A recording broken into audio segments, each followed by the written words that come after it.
Imagine, if you will, something that you've created being taken by NASA to the moon on a SpaceX Falcon Heavy rocket to land on the south pole of the moon, remaining there for perpetuity. Well, for renowned local artist and musician Tracey Roberts, she doesn't have to imagine that's her reality. And to find out about this amazing story, we're going to have a chat to Tracey in just one moment. So you're watching Yarra Angels Live TV. I'm Pat Boucher. Let's find out what this fascinating story is all about.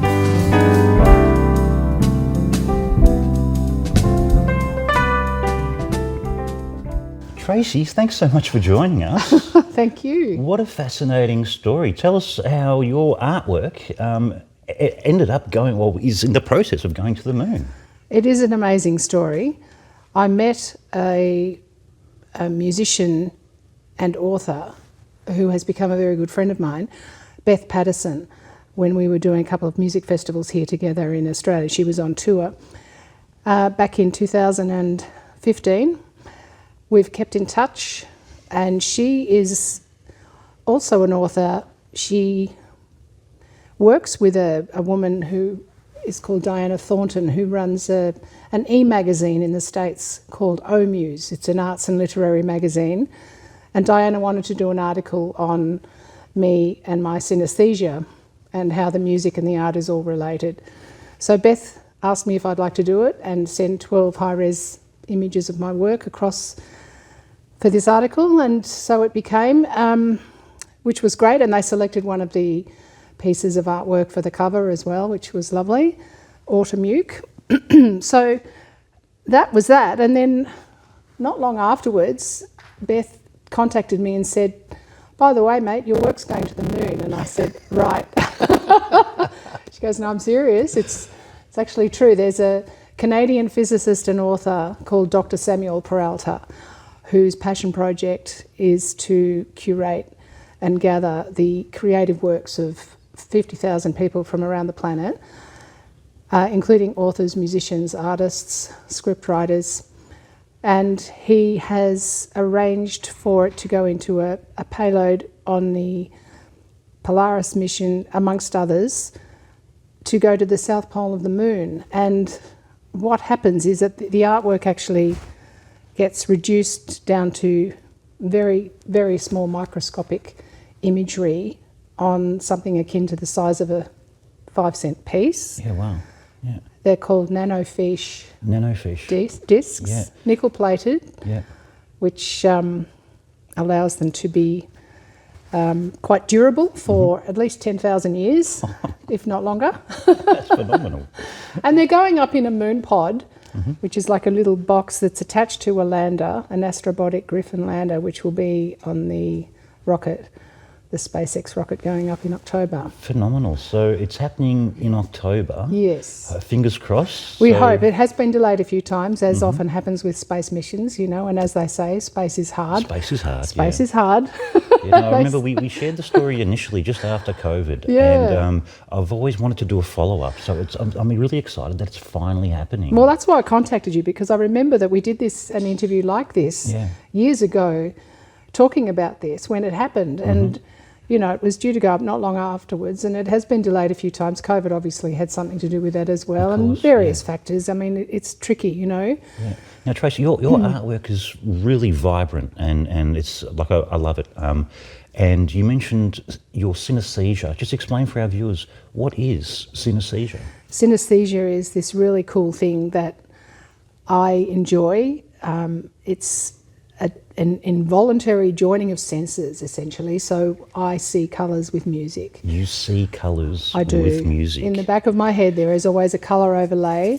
Yep. And as a pianist, I have particular colours for certain keys of the piano. Right. So basically every note has, you see a different colour for every note of music that you hear. Pretty much. For the octave, they're the colours. Yeah. And then as you go up the keyboard, everything gets lighter, and as you go down the keyboard, everything gets darker. Phenomenal, yeah. Completely illogical, of course. Synaesthesia is. There's no logic to it. It's completely random, and every synaesthete that I've spoken to has said, You know, they have specific colours for specific notes, or numbers, or days of the week, or months of the year. I have a bit of that as well. You know, it's kind of no big deal. It's like breathing. You don't think about it. It's just kind of there. But it adds this lovely sort of dimension to music. And it has helped me to create the connection between my music and my artwork. So when you paint, do you have music on in the background? Do you listen to music while you're painting? I usually have music, always have music somewhere, and if there's no music, it's already in my head. So there's always music in my world. Fantastic. It's also involuntary, but I love that. It's a great distraction from other things at times. But it's mostly wonderful. And to celebrate your artwork going to the moon, I can't believe I'm saying that. No, I can't believe it still either. But to celebrate this amazing event happening, of course, you're amongst 50,000 people upon the planet whose works will be going up there for perpetuity. You're holding a very special art exhibition. I am, yes. It's called Fly Me to the Moon. This is the information about it here. But basically, it's an exhibition of these 12 pieces, a special edition of these 12 pieces, which I've produced with an image of the moon embedded into the actual artwork. So they were the 12 artworks that were in the article. I've printed them at different sizes with the moon in the image, with pigment archival inks, and they've all been printed as one-of-one editions, so they're all unique. And the other really lovely thing about them is they've been printed on handmade, internationally sourced papers from around the world. So little sort of farming villages in South America or Japan or Mexico, Egypt. You know, there's some really lovely papers that these pieces have been printed on.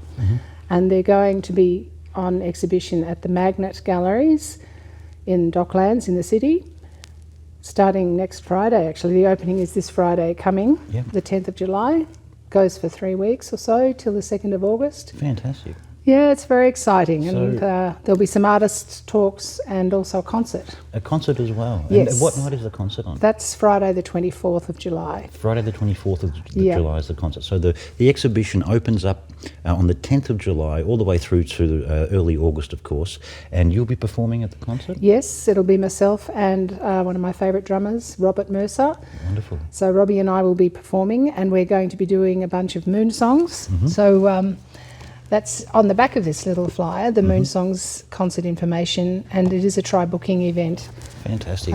That's the only ticketed event. Everything else, you can just pop in and have a look, and come to the opening night and celebrate with us. And then the artists' talks will be interesting because they'll be AMA sessions. Just ask me anything about what is happening with all this, and I will tell you what I know. Wonderful. I don't profess to know everything about it. There's a tremendous amount of information to glean. It's very technical, isn't it? I mean, I've become quite the science nerd lately, looking at all this stuff and going, wow, this is incredible. I should have been an astronaut in a past life. I love this, Wonderful.